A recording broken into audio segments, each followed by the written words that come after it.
มื้อนี้ก็มาอัปเดตเกี่ยวกับการแก้อันหลังคาหัวของทางอัน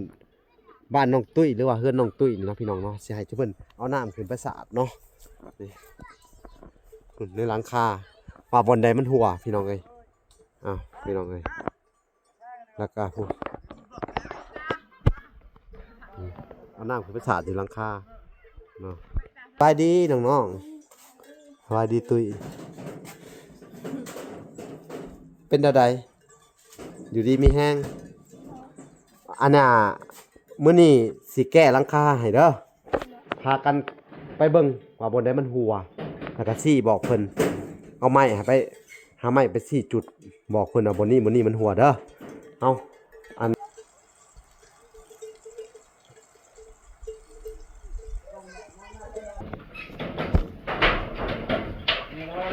นั่นแหละจุดนั่นแหละใช่ซี่มา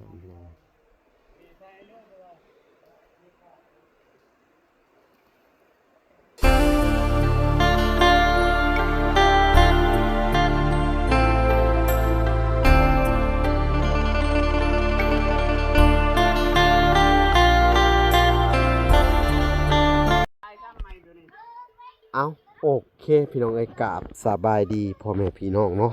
เบิดสู่คู่สู่คนพี่น้องเอ้ยเนาะกันยินดีเข้าสู่ช่อง YouTube เบาหละสายบุญคุณธรรมคือเก่าเส้นเคยพี่น้องเอ้ยเนาะทักทายสบายดี FC ทางฝั่งไทยและ FC ทางฝั่งลาวพี่น้องเอ้ยที่รับชมเบาหละอยู่เนาะมื้อนี้ก็มาอัปเดตเกี่ยวกับการแก้อันหลังคาหัวของทางอัน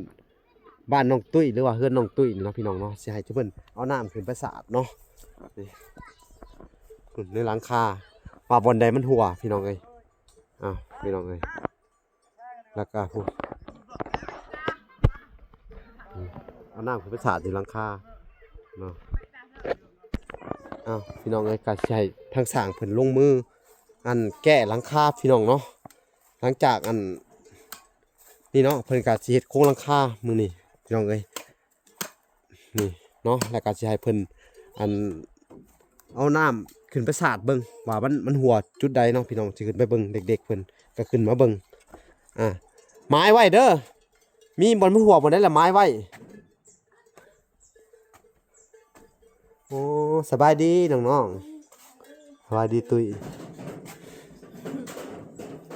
เป็นอะไรอยู่ดีมีแห้งอันน่ะมื้อนี้สิแก้หลังคาให้เด้อพากันไปเบิ่งว่าบนใดมันหัวแล้วก็ซี่บอกเพิ่นเอาไม้ไปหาไม้ไปซี่จุดบอกเพิ่นว่าบนนี้มันหัวเด้อเอาอันเข้าไปเลยเข้าไปเริ่มเบิ่งน้ำเพิ่นเด้อตุ้ยเด้อแล้วเพิ่นก็สิสีดไหลเอาน้ำสีดใส่มันสิเห็นดอกว่ามันหัวเด้อแล้วให้เพิ่นเอาซิลิโคนยิงเข้าไปเลยพี่น้องเอ้ย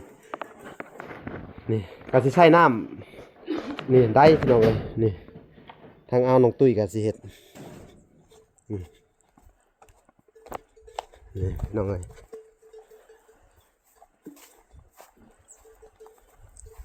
ต่อแล้วบ่มันก็ขึ้นอยู่บ่แล้วสบายดีเอาน้องตุ้ยสบายดีอันค่อยขอแนะนำเจ้าหน่อยหนึ่งเนาะเจ้าขุดอันประมาณนั้นเม็ด1 คูณ 2 เมตรเด้อขุดดินเป็นหลุมความกว้างความยาวนะเจ้าฮู้บ่เลิกประมาณนั้นประมาณเพียงหัวเข่านี่ก็ได้เด้อขุดปุ๊บแหละจะต้องให้ขี้กระเดือนมันสิบืนไปหาเก็บขี้กระเดือนมาทิ่มลงคุ้มเด้อเลี้ยงขี้กระเดือนมันมีวิธีเลี้ยงเด้อขอยจะบอกกับมันพี่น้อง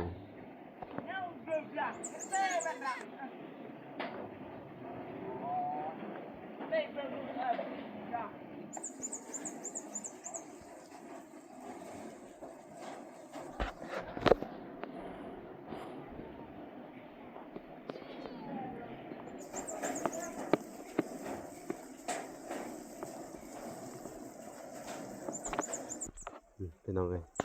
มันก็สิแก้หลังคาใส่ซิลิโคนยิง น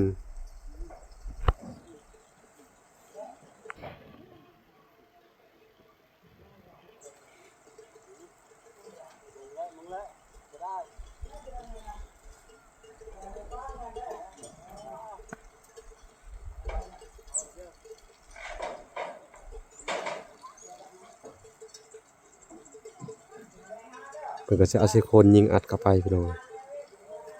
อัดเข้าไปหลายๆหมู่หลายๆบอนที่ว่ามันหัวเนาะ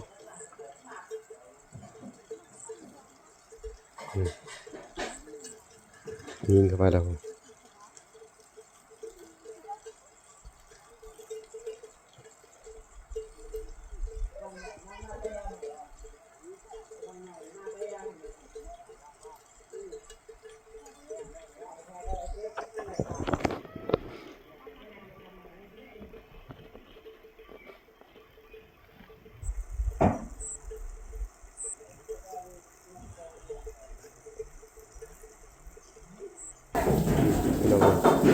เห็นบ่น้องตุ้ย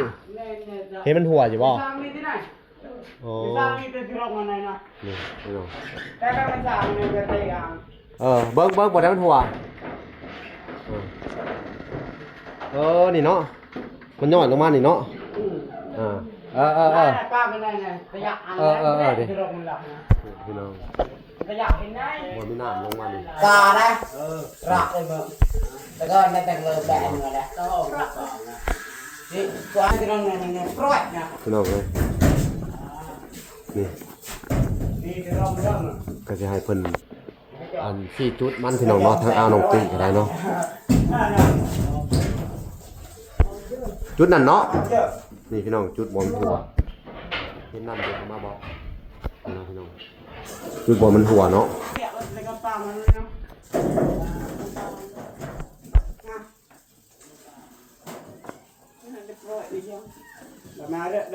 พี่น้องนี่เห็นหอยน้ำหยดลงมาพี่น้อง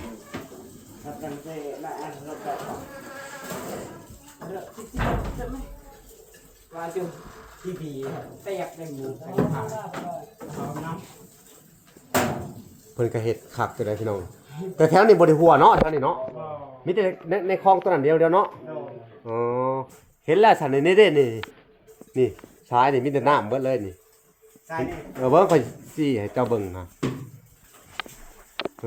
อันนี้ก็แม่นนี่แม่นนี่ก็แม่นเบิดนี่จอดแล้วบ่โอ้จอดแล้วเนาะ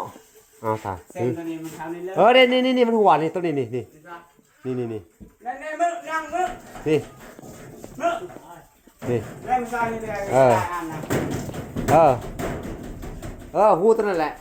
นี่พี่น้องเลยเลิกก็จะนั่งมาจับนะหัวมาจุกๆเลยพี่น้อง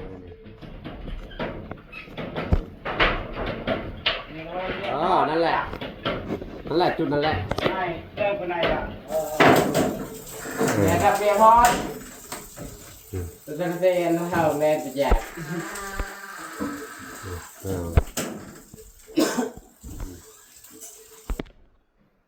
พี่น้องเลย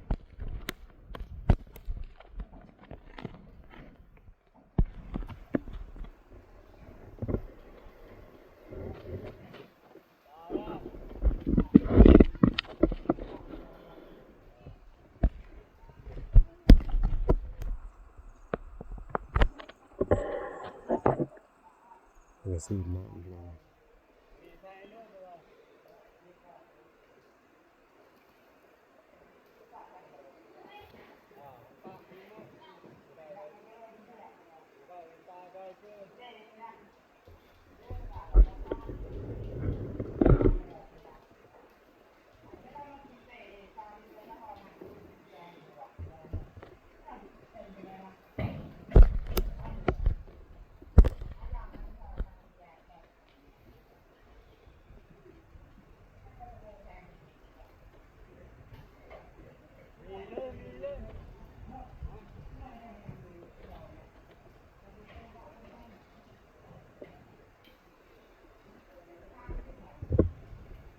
เลยลงมาเลยแล้วอยู่ป่ะพี่น้องเลยเรียบร้อยเนาะถือว่าแก้เรียบร้อยพี่น้องเลยรอดออกมาเลยมาในชุดลูกเจาะเปลี่ยน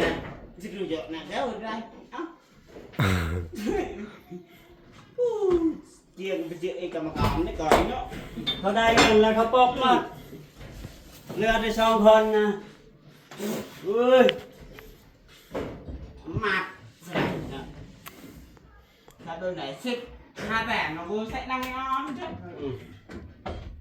rồi ăn xuân có senมาแล้วแล้วเจียงไงก็ได้ xuân có sen với ăn chiềng nè เป็นอะไรเรียบร้อยเบิดแล้วเนาะพี่น้องเอ้ย นี่ก็ยอดมาแล้ว หยอดไปแล้วเนาะ เป็นตอน พอดีเบิดเลยเป็นบ่ก้าวฮะ ยังได้เด้ง คือบ่หยอดให้เบิดเลย ยังที่ยอดอันนั้นแป๊บอันนั้น คือบ่ขึ้นไปหยอดแป๊บมันนะบ่หยอดเลยแล้วมันเป็นสีหัวได้มันแข็งถิ่มเลยได้ถ้าเจ้าบ่หยอดเบิดอ่า เดี๋ยวเช้าเมื่อก่อนได้แทบชิตาไฮแล้ว คือเจ้าขึ้นไป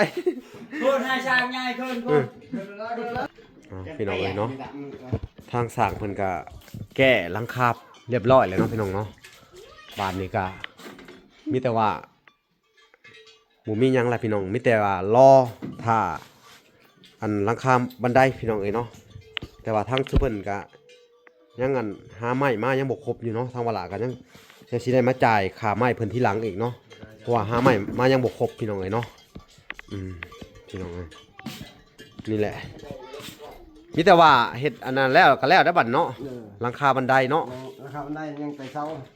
แล้วแต่เสาให้ซุเพิ่นไปเอาหามาใหม่เสายังบ่มันได้แต่อัน ตัวเดียว เนาะ ตัวเดียว อืม ตามมาเรื่องดังเยอะ เรื่อง แล้ เช่น ว ไหม นี่แหละพี่น้อง เราก็นั่นเตี้ย กระบาลนี้ เอาโอเคพี่น้องเอ้ยเนาะทางเวลาก็นี่แหละมาติดตามเบิ่งนี่แหละ เกี่ยวกับเพื่อนชาญน้องตุ้ยและเพิ่นแก้หลังคาพี่น้องเอ้ยเนาะและมื้ออื่นก็สิได้มาอันไอ้ติดตามเบิ่งเพิ่นเฮ็ดอันโครงหลังคาเนาะพี่น้องอันบันไดแล้วก็อันซื้อมาจ่ายค่าไม้เพิ่นพี่น้องเอ้ยเนาะเอาโอเคคลิปนี้ก็บ่มีหยังหลายพี่น้องเอ้ยมาอัปเดตแล้วก็มาอัปเดตทางครอบครัวน้องตุ้ยแล้วก็โอเคพี่น้องเอ้ยเนาะทางเวลาก็สิได้จบคลิปก่อนแต่เพียงเท่านี้เนาะพอกันใหม่อีกคลิปหน้าพี่น้องเอ้ยเอาโอเคคลิปนี้ขอกล่าวคำว่าสบายดีและสวัสดีเด้อพอกันใหม่พี่น้องเอ้ยบ๊ายบาย ฮะ